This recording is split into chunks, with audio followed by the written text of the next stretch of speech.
제목은 이 세대를 본받지 말라라는 제목입니다. 우리 존 스토트 목사님이라고 혹시 여러분 들어보셨는지 모르겠습니다. 그분이 왕성하게 활동할 때에는 가장 세계에서 많은 영향력을 끼치는 그런 성직자로 불리워 왔습니다. 어떤 사람은 개신교의 교황이라고 불렸습니다. 빌리 그레이엄 목사님과 더불어서 가장 많은 영향력을 끼쳤던 분이기도 합니다. 평생을 홀로 살면서 독신으로 살았거든요.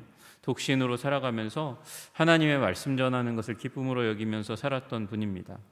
그가 91세에 하나님의 부름을 받았어요. 그 91세에 부름 받기 전에 88세에 그가 마지막 책을 씁니다. 마지막 책은요, 그가 여태까지 써왔던 책과는 달리 페이지 수가 굉장히 작은 페이지였어요. 그럼에도 불구하고 그 책의 영향력은, 주제는 굉장히 중요한 것이고 그리고 많은 영향력을 끼쳤습니다. 그 책의 제목은 제자도라는 제목이었습니다. 사실은 제자도라고 번역이 됐지만 영문의 제목은 Radical Disciple이라고 되어 있습니다. 그러니까 급진적인 제자 이렇게 번역할 수도 있고 근본적인 제자 이렇게 번역할 수도 있습니다. 왜 그러냐면 레디칼이라는 단어가 두 가지 뜻이 함께 있기 때문에 그래요. 레디칼. 그러면 레디칼하다라는 말은 우리가 보통 정치적인 입장에 있을 때 급진적이다, 진보적이다 이런 말에 이제 이런 말을 할 때 레디칼을 쓰지만, 레디칼이라는 단어가 원래 라딕스라는 라틴어에서 옵니다. 원래 이 라딕스라는 단어에서 또 영어에 다른 게 이제 단어가 파생된 것 같아요. 레디시라는 단어가 파생되는데 무예요, 무. 그 다름이 아니라 뿌리와 관련되어 있는 거예요. 그래서 뿌리라는 단어가 원래 어원입니다. 뿌리. 그래서 그 뿌리가 바뀌어지는 건 그것을 근본적으로 바뀌었다 이렇게 얘기하는 거예요. 근본적인. 근데 근본적으로 뿌리가 바뀌면, 근본적으로 바뀌면 급진적으로 바뀌었다고 얘기하기 때문에 어떻게 보면 상반된 의미처럼 보이는 게 이 한 단어 안에 포함되어 있습니다. 그러니까 존 스토트가 얘기했던 레디칼이라는 단어, 급진적인 기독교인이라는 말은 근본적인 기독교인이라는 말과 똑같은 거예요. 그러니까 뿌리를 뒤바꿔야 된다는 거죠. 완전히 근본부터 싹 갈아엎어야 우리가 참된 제자가 될 수 있다고 이야기하는 거예요. 그러면서 그분이 이 급진적인 제자라는 제목을 가지고 그렇게 책을 쓰시면서 8가지의 주제에 대해서 말씀하셨는데, 그 중에 첫머리가 불순응이라는 단어를 썼습니다. 불순응, 순응하지 않는다는 거죠. 오늘 사도 바울이 오늘 2절을 이야기할 때 첫머리에 뭐라고 말씀하시냐면, 너희는 이 세대를 본받지 말고 라고 되어 있어요. 이 세대를 본받지 말아라 이렇게 얘기합니다. 여기 말씀하실 때 본받는다라는 단어로 주로 영어로 사용한 말이 confirm이라는 단어예요. 여러분 영어를 잘 모르시는 분들도 confirm이라는 말은 좀 들어보셨죠? 약속을 confirm했어, 확정했어 이렇게 얘기하는 거예요.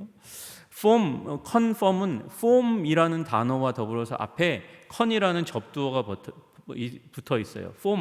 form은 많이 들어보셨죠? 폼 잡는다 그럴 때 폼이거든요. 그러니까 어떤 모습에 딱 갇혀 있는 거, 틀에 이렇게 틀이 바로 폼이에요. 폼.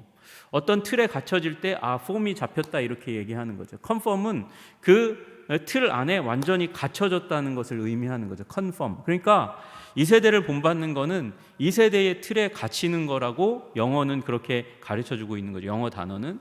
여러분 그러니까 말씀하세요. 이 세대를 본받지 말라. 이 세상의 틀 안에 갇히면 안 된다. 그렇게 이야기해요.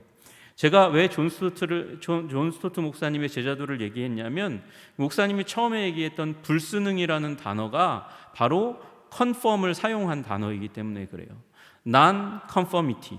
그러니까 컨펌되지 말아야 된다. 지금 2절에 말씀하시는 이 세대를 본받으면 안 된다라는 말과 똑같은 거예요. 여러분 이 세대를 본받지 말라, 이 말은 이 세대에 순응하면 안 된다. 순응하지 말고 거부해야 된다는 거예요. 여러분 우리는 이 세상 가운데 살면서 이 세상을 본받지 안아야 되는 존재로 하나님께서 부르셨다는 사실을 기억하시기를 주님의 이름으로 축복합니다.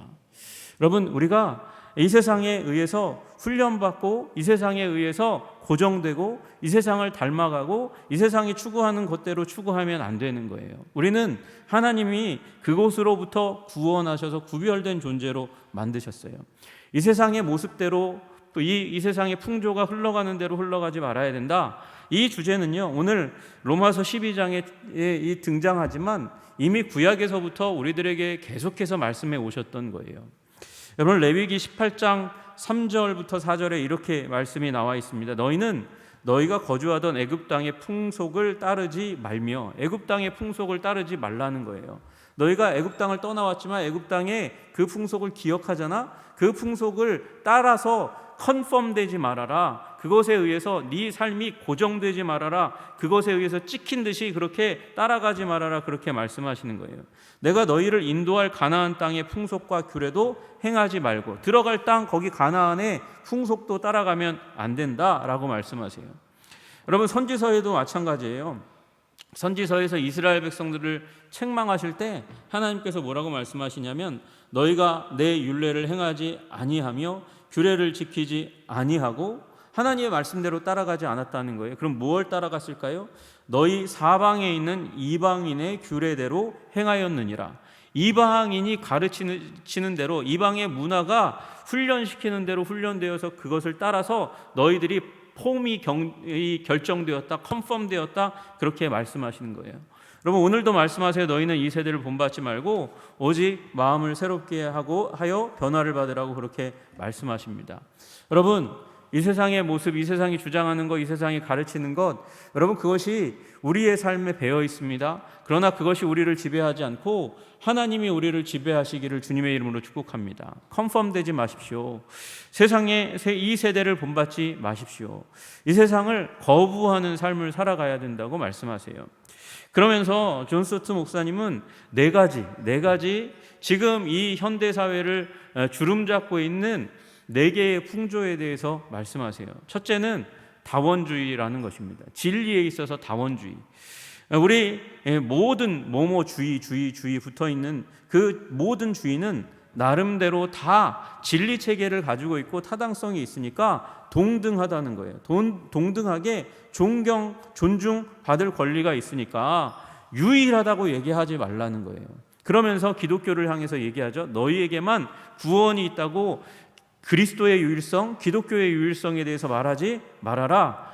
너희가 개종시키려고 전도하는 것, 그것은 오만한 것이다. 그렇게 이야기하고 있다는 것이죠. 그러나 존 스토트 목사님은 이런 다원주의에 우리 기독교가 물들어서 복음으로 믿지 못하고 전하지 못하는 그 모습으로부터 떨어져 나와야 된다는 거예요. 그런 다원주의의 주장에 우리가 컨펌되어서는 안 된다. 이 세대의 주장대로 우리가 닮아가서는 안 된다. 그렇게 이야기합니다. 또 하나는 윤리적인 상대주의라는 거예요. 여러분, 구원에 있어서 절대라는 말을 붙이지 말라, 이게 다원주의라고 한다면 상대주의는 윤리적인 부분에서 그렇다는 거죠. 도덕이 무엇인지, 도덕이라는 것 자체가 이 예수 그리스도의 진리 체계가 무너지고 나니까, 그러니까 윤리도 마찬가지라는 거예요. 어떤 게 바른 삶이라고 얘기하지 말라는 거예요. 어떤 게 올바른 도덕이고 윤리라고 얘기하지 말라는 것이죠. 그래서 절대적인 윤리는 없다. 우리는 다 나름대로 옳게 절대 악이 아니면 우리는 다 나름대로 옳게 살아가고 있어. 도덕적인 기준이 어디 있다고 얘기하는 거야? 그렇게 얘기하면서 상대주의를 주장합니다.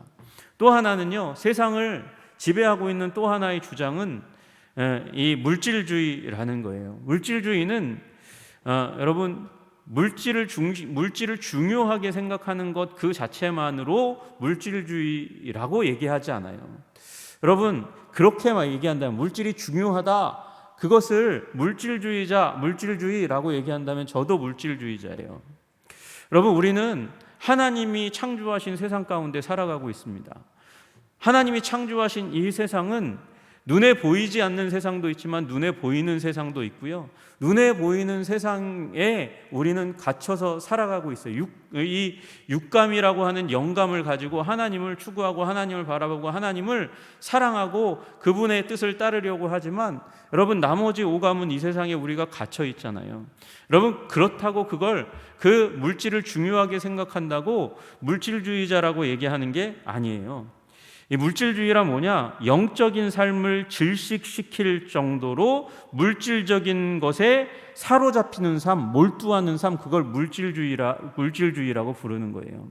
여러분, 우리가 돈 버느라고 이 세상에 살아가면서 자녀를 키우고 회사에 다니고 그러는 것으로 인해서 내가 영적인 삶을 살아갈 수 있는 도무지 조금의 마음의 여유도 없고 그리고 시간도 할애하지 못한다면 우리는 물질주의자가 된 거예요. 왜냐하면 영적으로 우리는 질식되어 있는 삶을 사는 거니까.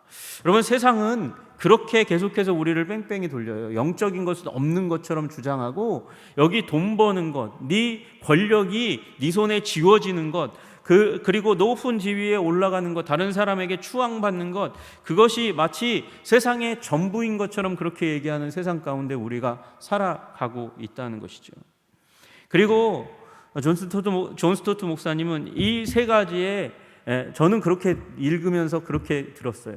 이 세 가지에 가장 그 기저에 있고 가장 중심점에 사로잡혀 있는 것은 나르시시즘이라는 거예요. 자아도취라는 것이죠. 자기 모습을 보고 사랑에 빠져서 물속에 몸을 기울이다가 익사한 그 자기 사랑, 그것이 현대 인류를 붙잡고 있는 가장 중요한 세상의 풍조라는 것이에요. 나를 사랑하는 것, 나에게 몰두하는 것, 지나치게 자신에 대해서 몰두하면서 하나님의 명령도 하나님의 뜻도 도외시하고 하나님의 뜻을 거절할 수 있는 변명들을 만들어 가고 있는 것, 그것이 바로 이 세상의 물질주의와 다원주의와 상대주의의 기초에 자리 잡고 있는 가장 근본적인 뿌리인 이 나르시시즘이 세상 풍조의 기반이다 그렇게 이야기하고 있는 것이죠. 여러분, 그러면서 존 스토트 목사님은 그러면 우리는 어떻게 해야 하나 이런 얘기를 하면서 두 번째 장에서 변화에 대해서 이야기합니다. 변화. 우리는 변화되어야 된다는 것이죠. 오늘 말씀도 그렇게 얘기하죠. 너희는 이 세대를 본받지 말고 오직 마음을 새롭게 함으로 변화를 받으라. 변화되어야 된다고 말씀하세요. 여러분, 우리는 어떻게 변화될 수 있습니까? 물론 말씀과 성령으로 변화됩니다. 여러분, 그러나 우리 변화의 목적, 목표, 그것을 우리가 주목해 봐야 합니다. 아니, 변화의 대상, 그 인격인 예수 그리스도를 바라보아야 하는 것이죠.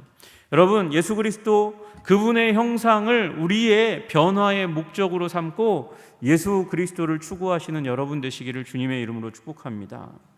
여러분, 예수님을 닮는 게 우리의 최고의 목적인 것이에요. 여러분, 그래서 이 세상을 따르지 않고 이 세상에 컨펌되지 않고, 여러분, 우리 이 세상에서 컨펌되는 것을 거부하고 난 컨퍼미티, 이 순응하지 않고 거절하면서 그리스도를 닮는 것, 트랜스폼, 우리의 폼이 죄성, 자기중심성, 그 자기 나르시시즘에서 이렇게 변화, 거기에서 떨어져서 나와서 트랜스폼, 폼을 바꾸는 거예요. 바꾸어서 예수 그리스도의 모습으로 우리가 변화되어 가야 한다고 말씀하시는 것입니다. 여러분, 예수 그리스도가 그분의 인격이 우리의 인격적인 삶의 변화의 목적이 되시기를 주님의 이름으로 축복합니다. 여러분, 예수님께서 사신 대로 살아야 되고 예수님이 말씀하신 대로 말하며 살아야 하는 거예요. 예수님의 동기가 나의 동기가 되는 일이 여러분과 저의 삶 가운데 이루어지시기를 주님의 이름으로 축복합니다. 한 번은 힌두교인 교수가 자기 제자 중에 한 사람이 그리스도인이라는 사실을 발견하고 그렇게 이야기했답니다. 그리스도인들이 예수 그리스도처럼 산다면 인도는 내일이면 너희의 발 아래에 있게 될 것이다. 여러분, 어떻게 보면 우리가 이 땅을 변화시키지 못하는 것은 우리가 그리스도 그분을 온전히 닮지 못하기 때문일지 모르겠어요. 여러분, 예수님 닮으시기를 소망하고 열망하고 바라보시는 여러분 되시기를 주님의 이름으로 축복합니다.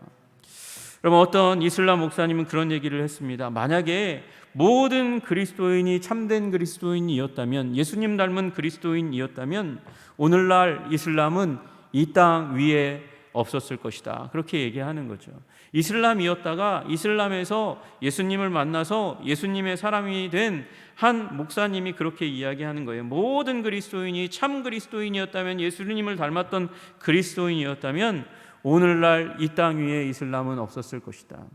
여러분, 이 땅에 비진리가 팽배하고 또 예수 그리스도의 그 진리가 아니라는 그런 주장과 사상이 가득하게 된 이유 중에 하나는 우리가 예수님처럼 살지 못했기 때문일 거예요. 여러분, 우리 하나님께서, 예수님께서 우리를 무엇으로 부르셨습니까? 우리를 증인으로 부르셨어요. 여러분, 증인이 지금 이 시대에 정치계에서 또는 정치계에서 자주 일어나는 일이 뭐냐면, 누가 제보를 하잖아요. 누가 제보를 해요? 누가 제보를 해서 이 제보가 이 반대편에서 이 제보가 신빙성이 없다는 것을 말하려면 어떻게 해야 됩니까? 이 사람이 얘기했던 것을 조목조목 반박하는 방법도 있지만 가장 효과적인 방법은 메신저를 공격하는 거예요.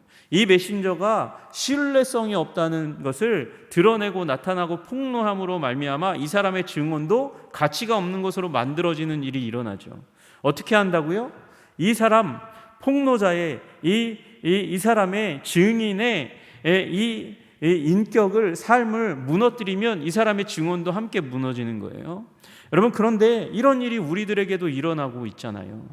여러분, 우리가 증거하는 복음이 있는데 우리 그 복음이 세상 가운데 충격을 주지 못해요. 변화를 일으키지 못해요. 왜 그렇습니까? 우리의 삶이 바르지 않고 도덕적이지 않다고 사람들이 공격하는 거예요. 무시하는 거예요. 짓밟는 거예요. 메신저를 공격하는 방식으로 우리의 메시지를 지금 공격하는 일이 일어나고 있다는 거죠. 여러분, 우리 변화되어야 그리스도께서 우리를 부르신 부르심에 합당하게 살아갈 수 있는 줄로 믿으시기를 주님의 이름으로 축복합니다. 우리는 증인으로 부름 받았습니다. 언만 참되어야 되는 게 아니고 우리의 삶도 참되어야 됩니다. 언행이 일치되어야 한다고 말씀하는 거예요. 그런데 우리의 말과 우리의 행동이 일치하는 것, 그 이상을 하나님은 우리에게 요청하세요. 우리의 말과 우리의 행동이 일치하는 것, 그 이상 무엇을 원하시나요? 우리의 말과 우리의 행동이 그리스도의 말과 그리스도의 행동과 일치하기를 원하시는 거예요, 주님은. 여러분, 그래서 예수님을 우리의 변화의 모델, 목적으로 삼고 살아가시는 여러분 되시기를 주님의 이름으로 축복합니다. 여러분, 예수님이 성육하셨잖아요. 성육하신 그 그리스도를 우리 기억하시면서 성육신적인 삶을 살아야 되는 거예요. 아니, 성육신은 오직 하나님만이 하늘보좌를 버리시고 이 땅 가운데 오신 사건, 그것을 성육이라고 얘기하는데 우리가 어떻게 성육신의 삶을 살 수 있습니까? 제가 성육신의 삶을 살라고 얘기한 게 아니고 성육신적 삶을 살라고 말씀드렸어요. 주님께서 높은 안정된 자리를 버리시고 자기를 비어 종의 형체를 가져 이 땅 가운데 겸손하게 오신 것처럼 우리도 세상 가운데 내가 이 자리를 지키고 이 자리 가운데 그대로 있을 수 있지만 이 자리에 있는 것을 비워서 우리 전도의 대상자에게, 섬김의 대상자에게 더 가까이 가는 일이, 겸손하게 가는 일이 필요한 것이죠. 예수님이 오셔서 무슨 일을 하셨습니까? 제자들과 함께 계셨어요. 여러분, 제자들이 몰랐어요. 그 의미가 무엇인지 전혀 몰랐어요. 여러분, 하나님이 인간이 되셨어요. 하나님이 죄인 곁에 있어서 죄인과 함께 더불어서 잠을 자고 밥을 드시고 그들과 함께 대화하셨어요. 그들과 함께 먼지를 뒤집어 쓰는 삶을 사셨단 말이죠. 여러분, 그리고 그 예수님이 마지막 이제 십자가에 달리시기 전날 밤 마지막 만찬을 나누시기 전에 그들 앞에 수건을 두르시고 무릎 꿇어 그들의 먼지로 가득한 발을 씻어 주셨어요. 종이나 하는 일을 하셨어요. 예수님이 종으로 너희들 가운데 있다는 것을 알려주시고 이제 너희도 종이 되라고 말씀하셨어요. 어떻게 강한 자가, 힘 있는 자가, 부유한 자가 종이 될 수 있습니까? 사랑하기 때문이죠. 여러분, 그래서 사랑이 결국 우리가 지향해야 될 예수 그리스도를 닮는 방식인 거예요. 여러분, 나르시시즘이 무엇입니까? 이 세상의 풍조에 기반하고 있는 자기의 나르시시즘의 이 중심에는 자기 사랑이 담겨져 있잖아요. 자기 사랑을 벗어나서 하나님을 사랑하고 이웃을 사랑하는 것, 그것이 우리가 이 세대에 고정되지 않고 이 세대의 풍조를 따르지 않고 이 세대를 본받지 않고 트랜스폼 되는 이 세대를 거부하고 그리고 변화되는 본질적인 방법인 것이죠. 여러분, 사랑을 배워가시기를 주님의 이름으로 축복합니다. 여러분, 사랑이 여러분의 삶의 모토가 되시기를 주님의 이름으로 축복합니다. 여러분, 진리 좋아요. 진리 좋아요. 저도 진리를 사랑합니다. 그러나 진리는 예수님이 어떤 명제가 진리고 어떤 명제가 진리고 세상이 얘기하는 대로 어떤 명제가 진리다 이렇게 얘기하시지 않았어요. 내가 곧 길이요 진리요 생명이라고 말씀하셨어요. 예수님이 진리인 줄로 믿으시기를 주님의 이름으로 축복합니다. 여러분, 예수님이 진리고요. 진리이신 예수님이 오셔서 이 땅 가운데 사신 방식의 삶은 사랑의 삶이었어요. 물론 여러분, 그 사랑의 범주 가운데 그 하나님의 사랑을 받아들이지 않고 하나님을 도구로 해서 하나님의 사랑으로부터 사람들을 멀어지게 만드는 직업적인 삶을 살았던 사두개인과 바리새인들을 향해서 예수님은 정죄하셨어요. 그것도 사랑의 방식인 거예요. 그 껍질을 깨고 사람을 정죄해서 하나님의 사랑으로부터 사람들을 멀리하고 너도 외식하여 하나님으로부터 멀어지는 삶을 깨뜨려야 하나님의 사랑 가운데 나오니까 주님께서 그들을 향해서 회칠한 무덤과 같은 자들이라고 말씀하시고 독사의 자식들이라고 말씀하시는 그런 일이 일어나는 것이죠. 여러분, 그러나 그것도 사랑의 한 단면인 거예요. 주님은 사랑으로 우리를 부르셨고 제자들을, 그리고 세상 가운데 버림받은 사람들을 사랑하셨어요. 여러분, 그래서 에베소서 5장 2절에 뭐라고 말씀하십니까? 그리스도께서 너희를 사랑하신 것 같이 너희도 사랑 가운데 행하라. 그는 우리를 위하여 자신을 버리사 향기로운 제물과 희생제물로 하나님께 드리셨느니라. 여러분, 향기로운 제물과 희생제물로 하나님께 드려진 사건이 무슨 사건입니까? 우리는 부인할 수 없이 이 사건은 십자가 사건이라고 말할 수밖에 없죠. 예수님이 십자가에 달리셔서 그분이 스스로 제물이 되셨어요. 그리고 십자가에 달리심으로 말미암아 예수님은 스스로 하나님 아버지 앞에서 향기로운 제물과 희생제물로 하나님께 드려졌어요. 그런데 이 사건에 대해서 바울이 뭐라고 얘기하냐면 그리스도께서 너희를 사랑하신 것이다 이렇게 얘기하고 있는 거예요. 그리스도께서 너희를 사랑하신 것 같이 너희도 사랑 가운데서 행하라. 그는 우리를 위하여 자신을 버리사 우리를 사랑하셔서 우리를 위하여 자신을 버리사 향기로운 제물과 희생제물로 하나님께 드리셨느니라. 여러분, 십자가는 하나님께 드려진 예배, 산제사, 제사일 뿐만 아니라 죽음의 제사일 뿐만, 생명을 드린 제사일 뿐만 아니라 우리를 사랑하여 우리를 위하여서 행하신 구원의 사건입니다. 여러분, 그리고 바울이 얘기하잖아요. 너희를 사랑하신 것 같이 너희도 사랑 가운데서 행하라 이야기하고 계세요. 여러분, 사랑하시기를 주님의 이름으로 축복합니다. 사랑의 사람 되시기를 주님의 이름으로 축복합니다. 레이먼드 룰이라는 분이 계셔요. 이분은요, 십자군 전쟁의 시대 가운데서, 십자군 전쟁 기억 아시는지 모르겠지만 이슬람 성지를 탈환하기 위해서, 예루살렘을 탈환하기 위해서, 이슬람에게 뺏긴 그 땅을 탈환하기 위해서 10차례에 걸쳐서 유럽에서 군대를 보냈습니다. 군대를 보내서 칼과 창으로 이슬람들을 찢어서 죽이는 일을 감행했습니다. 여러분, 하나님을 위하여 성전을, 홀리월을 선포하고 나서 그리고 수많은 사람이 그 땅을 향해서 갔습니다. 예수님을 위해서 칼과 창을 드는 것이 너무도 당연한 시대였어요. 그런데 레이먼드 룰은 그렇지 않았습니다. 광기의 시대 가운데 그는 복음을 가지고 나아갔습니다.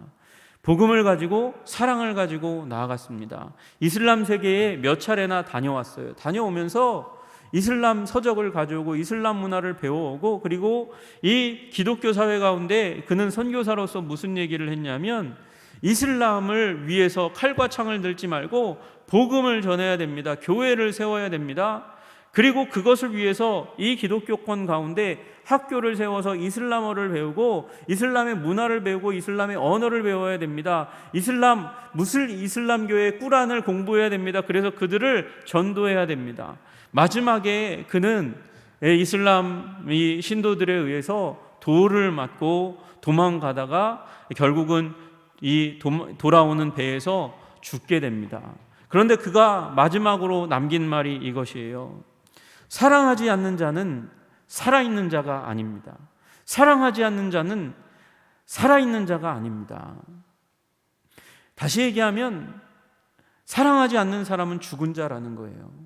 그리스도 예수 안에서 사랑하지 않는 자는 죽은 자라는 거예요. 그리고 사랑의 삶을 사는 자는 결코 죽지 않습니다. 죽을 수 없습니다. 사랑의 삶을 산 사람은 죽어도 살아있는 자라는 거예요. 사랑하는 사람은 이 육체적인 생명이 끊어진다 해도 하나님 나라에서 하나님이 받으셔서 영원히 살 사람으로 선택하는 사람이라고 말씀하시는 것이죠. 여러분, 사랑의 사람 되시기를 주님의 이름으로 축복합니다. 사랑의 사람이 되어야 합니다. 그러면서 존 스토트가 마지막에 이렇게 얘기합니다. 우리는 어떻게 다원주의와 물질주의와 상대주의와 나르시시즘의 이 세상, 그 세상의 흉포에 승리할 수 있을까? 그것은 공동체라는 거예요. 공동체, 사랑의 도량, 사랑의 훈련장, 공동체, 우리말로 하면 교회가 바로 이 세상의 공격 풍조로부터 우리를 지켜내는 보호처라고 이야기하는 것이죠. 그가 이렇게 4개의 문장으로 이렇게 설명합니다. 다원주의의 도전에 맞서서 우리는 예수 그리스도의 유일성을 옹호하는 진리의 공동체가 되어야 합니다. 물질주의의 도전에 맞서서 우리는 검소한 순례자 공동체가 되어야 합니다. 상대주의의 도전에 맞서서 우리는 순종의 공동체가 되어야 합니다. 나르시시즘의 도전에 맞서서 우리는 사랑의 공동체가 되어야 합니다. 여러분, 세상 풍조를 이겨낼 수 있는 비결은 방향은 그리스도예요. 그런데 비결은 교회라는 것이에요. 둘 다 무엇입니까? 그리스도입니다. 그리스도, 그분과 그리스도의 몸된 교회를 다 붙잡아야 우리가 세상 풍조를 이기고 변화되어 예수 그리스도를 닮아갈 수 있게 될 줄로 믿습니다. 여러분, 제가 와서 이제 1년 조금 넘었습니다. 1년하고 이제 9월, 10월, 11월 이렇게 3개월 정도 넘었는데, 여러분, 이 시점에 이제 11월 20일 추수감사주일부터 시작해서 오후 예배를 복구하게 될 겁니다. 우리 장로님들이 그렇게 결정해 주셨어요. 그걸 다 설명하기는 힘이 듭니다. 그런데 여러분, 우리가 이 오후 예배를 아직 코로나가 끝나지 않았는데요. 네, 맞아요. 코로나가 다 끝나지 않았지만 코로나가 이 맹렬한 수준에서 감기 수준으로 이제 약화되었으니까 여러분, 우리가 견디고 오후 예배 가운데 참여해서 감염의 두려움, 그것을 좀 뒤로 하고 우리 공동체를 공동체 되게 하는데 더 교제하고 사랑을 나누기에 힘쓰는 그런 교회의 모습을 갖춰가는데 이제 시기가 되었다고, 때가 되었다고 여겨져서 하나님의 인도하심 가운데 그렇게 결정하게 되었습니다. 여러분, 힘을 모아 주셔서 오후 예배가 정말 사랑의 공동체가 되어가는데 큰 힘이 될 수 있도록 위해서 기도해 주시면 감사하겠습니다. 여러분, 주일 오전 예배, 그것도 예배고 오후 예배도 예배죠. 그런데 여러분, 사랑은 그런 것 같아요. 사랑은 시간을 들여야 되고요, 그리고 말을 섞어야 되고요, 그리고 체온을 나누어야 돼요. 제가 우리 전임, 제가 섬겼던 목사님, 지금 아현교회에 계신 우리 손재훈 목사님, 그분을 좀 카피했어요. 따라했어요. 원래 사람은 따라쟁이에요. 앞에 훌륭하게 하신 분, 그분 따라서 하는 게 이 뒤따라가는 사람들의 이제 모습이죠. 목사님이 무슨 일을 하셨냐면, 이 3부 예배가 11시 예배가 3부 예배였는데 끝나고 나면 인사를 하시고 그 다음에 내려오는 엄마와 아이들에게 이제 목회실로 오면 아이스크림을 하나씩 나눠주셨어요. 근데 제 방에 냉장고가 없잖아요. 그래서 저는 아이템을 바꿨어요. 그래서 사탕을 나눠주고 초콜릿을 나눠주기 시작했어요. 처음에는 수요 예배 나온 분들, 금요 예배 나온 분들 그렇게 나눠주다가 주일날 아이들에게 나눠주고 싶다는 생각이 들어서 주일날 가다가 아이들에게 이제 다 보내고 나서 아직도 교회에 부모님 기다리는 아이들이 있어서 그 아이들 쫓아다니면서 또 하나씩 주기 시작했어요. 그런데 홍석희가 저한테 뭐라 그러냐면, 목사님은 착해요 그러는 거예요. 졸지에 제가 착한 목사가 됐어요. 얼마나 기분이 좋았던지 그때 하루 종일 웃음이 떠나질 않았어요. 근데 그러고 사탕을, 제가 고백할게요, 그 사탕이요 제 돈으로 사는 게 아니라 교회 재정으로 사는 거예요. 목사님 이렇게 돈도 없는데, 아니 교회 재정으로 사요. 그런데요, 그렇게 나눠주면서 등 한 번 더 토닥여주고 손을 한 번 더 잡아주고 또 그 얼굴을 한번, 눈을 한 번 더 맞출 수 있는 그런 기회가 되었어요. 사탕 싫어하셔도 피해가지 마세요. 그냥 사탕 받으세요. 그 시간에 대화를 나누고, 그리고 저한테 사탕 한 100번 이상 받아야 한성교회 교인 된다라는 믿음을 가지시면 좋겠어요.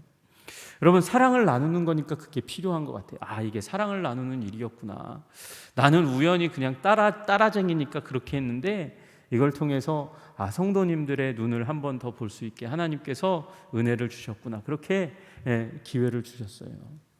여러분, 또 하나 우리가 기억해야 할 것, 사랑은 시간이 들고, 그리고 말을 나누고, 그리고 손을 잡고 고민을 나눌 때 사랑이 더 깊어지는 거예요. 여러분, 우리가 장례식에 왜 갑니까? 결혼식에 왜 갑니까? 기쁨을 함께 나누고 슬픔을 같이 나눌 때 우리의 공동체는 더 사랑 가운데로 들어가게 될 줄로 믿습니다. 많은 분들이 걱정하세요. 왜 오후 예배 시작하냐고, 시작하면 이제 점심 해야 되는데 점심을 어떻게 할 거냐고 막 얘기하시는 분들이 계셔요. 저한테는 얘기 잘 안 하고 우리 장로님들에게 많이 얘기하시나 봐요. 여러분, 우리가 사랑을 나누려고 결단하고 서로 사랑하기 위해서 나아가면 하나님께서 방법을 주시겠죠. 그런 믿음을 가졌으면 좋겠어요. 하나님이 방법을 주시겠죠. 믿음도 주시겠죠. 재정도 주시겠죠. 길을 열어 주시겠죠. 여러분, 그 믿음 가지고 여러분, 우리 하나 되는데, 사랑을 나누는데 힘쓰는 우리 한성교회 되기를 주님의 이름으로 축복합니다. 사랑하기에 힘쓰면 주님께서 우리를 거룩하게 구별하실 줄로 믿습니다. 기도하겠습니다.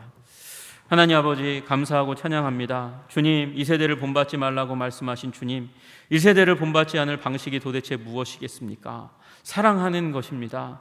예수 그리스도를 그래서 사랑해서 닮아갈 때에 우리는 이 세상의 풍조를 거부하고 예수 그리스도를 닮고 하나님이 원하시는 삶을 살아갈 수 있습니다.